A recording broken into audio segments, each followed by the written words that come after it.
Student, aerobic और anaerobic respiration के बाद सबसे पहले हम देखेंगे कि हमारी जो रेस्पिरेटरी सिस्टम है, जो हमारी बॉडी का ह्यूमन रेस्पिरेटरी सिस्टम है, ये कैसे काम करता है। ओके, तो डायग्राम जैसा कि आपको दिखाई दे रहा है, आपकी एनसीईआरटी की बुक का ये डायग्राम है, लेकिन बहुत ही कंफ्यूजन होती है बच्चों को कि हम डायग्राम को कैसे बनाएं।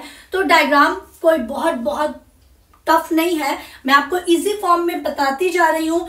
आप हर पार्ट को बनाते जाइए और उसकी जो लेबलिंग है, उसका जो नाम है वो याद रखिए, ताकि आपको पता चले कि अब हम ये बना रहे, अब हम ये बना रहे। देखिए कैसे बनेगा।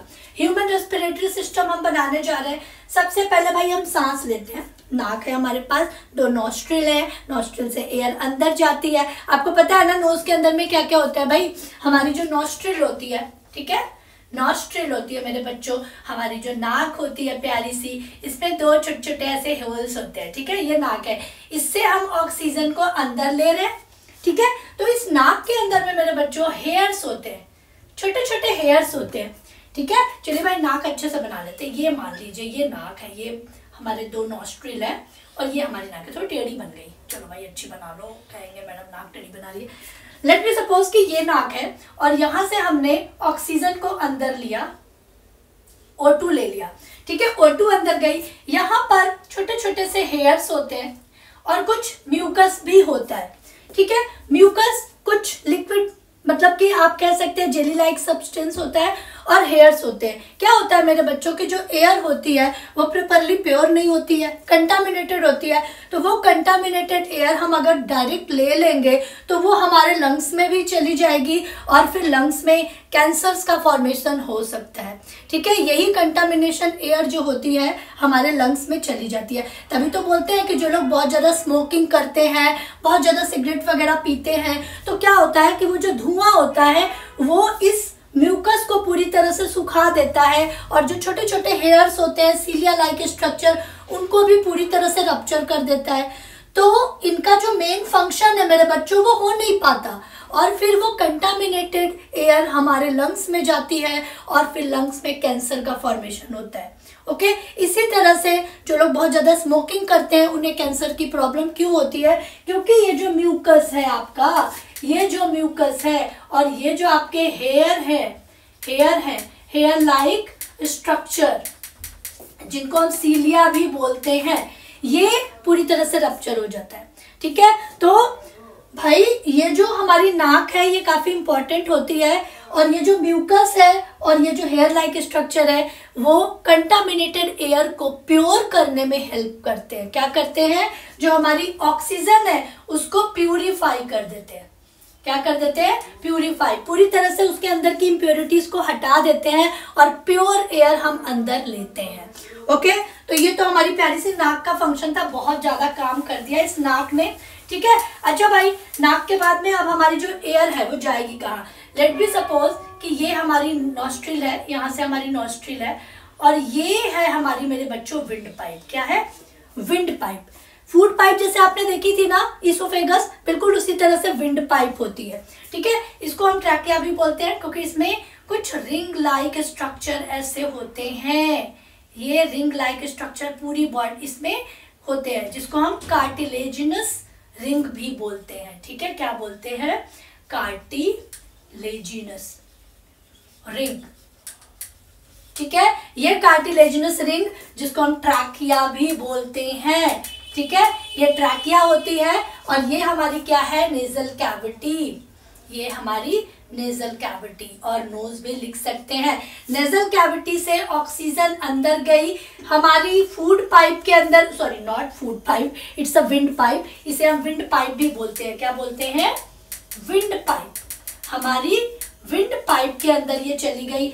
विंड पाइप के अंदर में कार्टिलेजिनस रिंग है, ट्रैकिया। अब ये क्यों है भाई, इसका क्या काम है, हर पार्ट का, हर पर्टिकुलर स्ट्रक्चर का फंक्शन भी होता है मेरे बच्चों, ठीक है। तो अब देखिए, हम जब भी सांस लेते हैं, ठीक है, तो ऑक्सीजन अंदर जाती है और एक प्रेशर जो होता है वो वहां पे कन्वर्ट होता है, ठीक है। वो प्रेशर किस तरह का होता है, जब आप बड़ी क्लासेस में जाएंगे तो पढ़ेंगे, डायस्टोलिक, सिस्टोलिक, ये सारी चीजें अभी यहाँ पे जरूरत नहीं है। अभी आप बस ये जानिए कि जब भी हम एयर को लेते हैं, तो जब भी हम इनहेल करते हैं तो एक प्रेशर कंटेंट होता है, हमारी जो चेस्ट का पोर्शन है वो लिफ्ट अप होता है, डायाफ्रामा कंट्रैक्ट हो जाता है। ठीक है, तो ये जो प्रेशर एक वहां पे कन्वर्ट हुआ है, उस प्रेशर की वजह से हमारी ये जो डेलिकेट सी विंड पाइप है वो रप्चर ना हो जाए, ठीक है, वो खराब ना हो जाए, इसीलिए कार्टिलेजिनस रिंग उसके चारों तरफ लगे रहते हैं, उसके लेटरल पोर्शन में भी और वेंट्रल पोर्शन में भी, ताकि वो जो विंड पाइप है वो पूरी तरह से प्रोटेक्ट रहे। ओके, तो समझ में आया ना। अभी मैंने 2 ही पार्ट बनाए हैं। नेजल कैविटी का बता दिया कि नेजल कैविटी के अंदर में म्यूकस और हेयर होते हैं जो कि एयर को प्योरीफाई करते हैं। नाउ जब ये एयर हमारे ट्रैकिया के अंदर में आती है तो वहां पे कुछ रिंग लाइक कार्टिलेजिनस रिंग जैसे स्ट्रक्चर होते हैं, जिसकी वजह से जो एयर का प्रेशर है उसको वो कंट्रोल कर पाते हैं और हमारी विंड पाइप को प्रोटेक्ट करने के लिए ये स्ट्रक्चर बना होता है। ठीक है, 2 पार्ट बन गए। अब देखिए तीसरा पार्ट क्या है। ये जो हमारी विंड पाइप है मेरे बच्चों, ये जाके इस तरह से डिवाइड हो जाती है 2 पार्ट्स में, ऐसे। ठीक है, ऐसे 2 पार्ट में डिवाइड हो जाती है। ये जो डिवाइडर है इसे हम बोलते हैं ब्रोंकी। क्या बोलते हैं? ब्रोंकी। आप देखिए लेबलिंग करते जाइए, अगर आप लेबलिंग करते जाएंगे ना मेरे बच्चों तो आपको पूरा सिस्टम याद रहेगा कि अब इसमें जा रहा, अब इसमें जा रहा, अब इसमें जा रहा, अब ये होगा, पूरा डायग्राम बन जाएगा। ओके, रटने की जरूरत नहीं है आपको। तो यहां पर बोलते हैं ब्रोंकी। ठीक है, बहुत लोग इसको ब्रोंची भी पढ़ते हैं, तो वो आपकी प्रोनाउंसिएशन है, गलत प्रोनाउंसिएशन नहीं करना है, बट यू कैन से ब्रोंकी और ब्रोंची। ठीक है, तो ये हो गया ब्रोंकी, क्योंकि ब्रांचेस है ना, तो ब्रांचेस को हम ब्रोंकी से याद कर सकते हैं।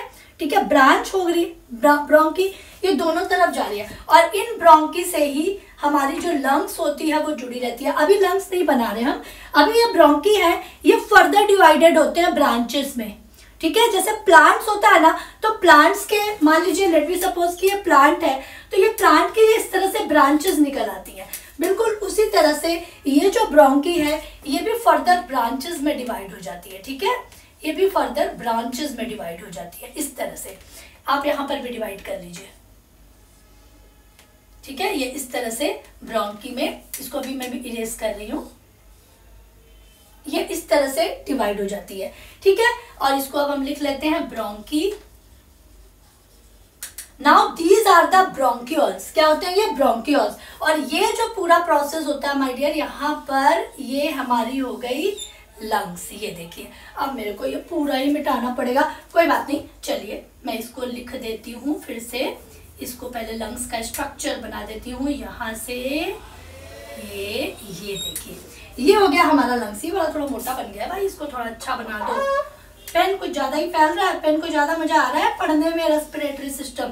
ठीक है, चलिए भाई, ये हो गए हमारे बड़े बड़े लंग्स। ठीक है, और इसके अंदर में ये है हमारी ब्रांचेस। ठीक है, ये ब्रांचेस है, इसमें आप ब्रांचेस इस तरह से निकाल लीजिए। ठीक है, तो ये हमने कार्टिलेजिनस पढ़ा। ठीक है, इसको हमने क्या पढ़ा था बच्चों? ये हो गई हमारी लंग्स। ठीक है, ये हमारी क्या हो गई थी? ये वाला जो पार्ट था मेरे बच्चों, दिस इज द ब्रोंकी। ठीक है, this is the bronchi and this is the bronchioles. क्या हो गया? ब्रोंक्यूल्स। ठीक है, ब्रोंक्यूल्स भी बोल सकते हैं, this is the bronchiole. Now जो ब्रोंक्यूल्स है, ब्रोंक्यूल्स के जो एंड पोर्शन होता है मेरे बच्चों, वहां पर कुछ राउंड स्ट्रक्चर ऐसे पाए जाते हैं। ठीक है, राउंड शेप स्ट्रक्चर पाए जाते हैं। जैसे आपने लेग्यूमिनस प्लांट्स के अंदर में रूट नोड्यूल्स को देखा था ना, लेग्यूमिनस प्लांट के अंदर रूट नोड्यूल जिसके अंदर बैक्टीरिया जाके अपना घर बनाता है, बिल्कुल उसी तरह से इन हमारे लंग्स के अंदर में जो ब्रोंकी होती है और फिर ब्रोंक्यूल्स होते हैं, उनके लास्ट में क्या होते हैं? कुछ राउंड शेप स्ट्रक्चर होते हैं जिसे हम बोलते हैं एल्वियोली। ठीक है, एल्वियोली ये ही सबसे इंपॉर्टेंट स्ट्रक्चर है। एल्वियोली के अंदर में ही ऑक्सीजन का या गैसेस का एक्सचेंज होता है। क्या होता है आपका? गैसेस एक्सचेंज होती हैं। ठीक है, यहाँ पर हमारी गैसेस का एक्सचेंज होता है। ठीक है, अच्छा भाई, क्या ये ऐसे ही रहता है? नहीं भाई, यहाँ पे एक डायाफार्मा भी होता है, यहाँ पर एक डायाफार्मा भी होता है। ठीक है, इसको मैं थोड़ा ऐसे बना रही हूँ, ये डायाफार्मा होता है। क्या होता है? डायाफार्मा। कुछ इस तरह सा ये ऐसा बना रहता है। ठीक है, दिस इज द डायाफार्मा। ठीक है, दिस इज द डायाफ्राम। जब भी हम हार्ट को जब भी हम ब्रीथ करते हैं, ब्रीथ इन और ब्रीथ आउट करते हैं, तो यही डायाफ्रामा कॉन्ट्रैक्ट होता है और रिलैक्स होता है। जब हम ब्रीथ इन करते हैं, सांस को अंदर लेते हैं, तो हमारा चेस्ट लिफ्ट अप होगा और डायाफ्रामा कॉन्ट्रैक्ट हो जाएगा। जब हम एक्सहेल करेंगे तो क्या होगा, हमारा चेस्ट अंदर की तरफ जाएगा और हमारा जो डायाफ्रामा है वो रिलैक्स हो जाएगा। तो ये प्रोसेस होती है यहाँ पर, ठीक है। तो डायाफ्रामा आप ये समझ लीजिए कि जो ऊपर का पोर्शन है, जैसा कि आपको डायग्राम में भी दिखाई दे रहा है, जो ऊपर वाला पोर्शन है पूरा वो चेस्ट का पोर्शन हो जाता है। डायाफ्रामा के जस्ट नीचे एब्डोमिनल कैविटी होती है जहां से डाइजेस्टिव सिस्टम शुरू हो जाता है।